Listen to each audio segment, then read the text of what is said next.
Hey everybody, watch this review here. Look at the Terminator Salvation T-600 from the 6-inch line, which features an interchangeable head.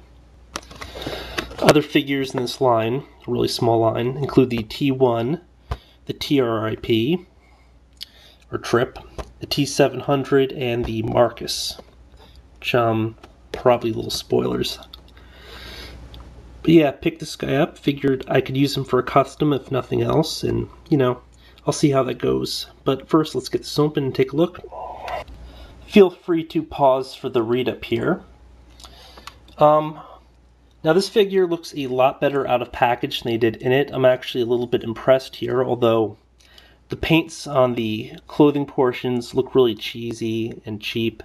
The metal portions are a lot better because we have shadowing and then it's more of metallic depth. And the articulation is better than I thought it would be, just because I was looking at it in package and I thought it would just have like single joints that ratcheted out, but these are ball jointed legs, and then we have a ball jointed shoulder in addition to having a ball and socket elbow, so pretty decent. We have a replaceable head. The head is on this little peg here. It switches pretty easily, but because this is a peg, you won't get any up-down motion on the neck here when you try to, and you'll only get the side-to-side swivel, and then that's impeded by the scarf portion. I don't like the metal head as much, just because the cranium is so huge. Whoa. The eyes glow a little bit, I didn't realize. Oh, I guess he's got like one of those little portions at the top where light can shine in. You used to see him a lot on some of the older figures, like, for instance, Darkseid here from the DC Superpowers line. As you can see, it's got this big patch here, and then when light shines through, they really do glow pretty big. Now this is just a tiny dot, so the effect probably won't be as noticeable, but I mean, it's a cool touch. It's a gimmick that doesn't really impede much. But before I get completely sidetracked, let's jump back to the T-600. In general, all the metal portions just seem really well done, and then all the cloth or clothing portions just seem incredibly cheap between the paint, and then the thickness is all wrong, and then, I mean, look at this pouch here, it looks so phony. However, the gun is kind of cool here. It's either a minigun or a Gatling gun.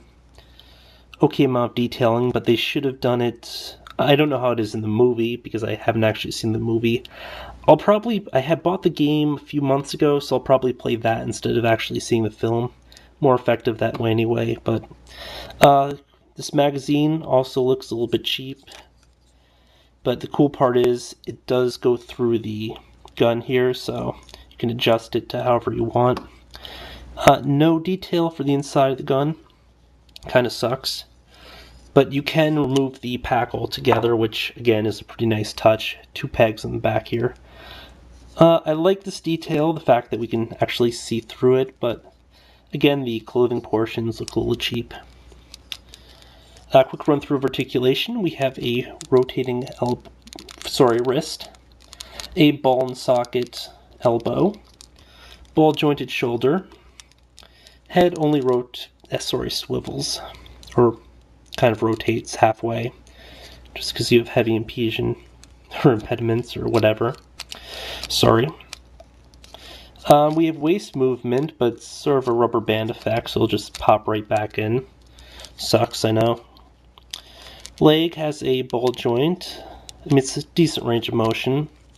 Knee has a single joint, and then nothing else here down the foot. As you can see, the metal portions, again, look really awesome and kind of makes up for it. Now, I was talking about customizing him earlier, and I was thinking that he'd make a pretty wicked Metallo, a humanoid version, obviously, or I was actually thinking, at the time I was picking him up, of just taking off the limbs and then tossing them in on the Wave 5 DC Universe Classics Metallo. For one thing, I didn't think I was going to collect the entire wave back then. Then the other thing is, it's just like the limbs for that one kind of look like trash cans. So I would probably just, I guess, make it look like he's half transformed into his robot form, and this part would have something that also resembles pants, and then, you know, the upper portion would be like solid metal looking, which would be a pretty cool touch. Might not do it though, or I might buy a second figure, do that, and then just model the head a bit on this one, just make it look like a normal version. Then of course I'd have to paint the jacket here, because I'd probably go for the TV cartoon look, where it had the sort of, I think it was a blue jacket and then brown pants, so it's already halfway there. But yeah, on the whole, pretty impressed with this figure. I mean, it's pretty good for a movie line. I wouldn't say that I'm like really digging this, but I mean, they did a pretty good job. I mean, it's pretty solid. Not great detailing, but good amount of articulation, fairly good detailing, okay paint in places. So yeah, till next time, folks.